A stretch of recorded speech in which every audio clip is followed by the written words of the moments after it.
Hi everyone, Camian Larson, Home Design and Renovation Coach here in beautiful Oregon City. I'm here today to talk to you about kitchen sinks. Not very exciting, but it's a big investment and it sure has a big impact on your day-to-day life. So some of the things to consider are materials and the bowl configuration and how many bowls there are and what the cleaning is like. And so some of the things that you're looking at are materials. So the most common are stainless steel.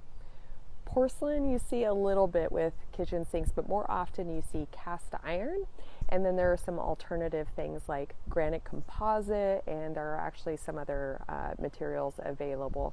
There's pros and cons to all of them, and what you want to do is you want to take into consideration how you do dishes and what type of dishes that you do and what the space around the sink is like.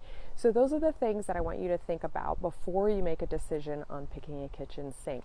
I'll talk to you about a story that recently I had a client. I was in her kitchen and she said, "Oh my gosh, I love farm sinks. I really want to put it in a farm sink." And after discussing her needs for her family and the way that she does dishes, I advised her not to make that decision. It's very expensive for the unit, but that's not actually the biggest issue. The biggest issue is actually how it installs. So the type of cabinet she would have to buy to be able to accommodate that, and then the way that the countertop installs over it, and the caulking joint that goes around the countertop that connects the sink to it, and that can be a real cleaning issue.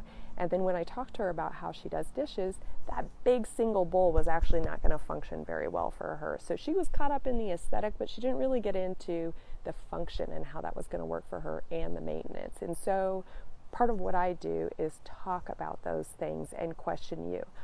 I have no interest in telling you what to do that's right for your lifestyle, but I am going to make sure that I give you the right information so that you can ask yourself the right questions and be happy with your choice later. So I hope that was helpful. Let me know in the comments what types of things you like or don't like with your own kitchen sink, or what you hope for. I'd love to hear it. All right, take care.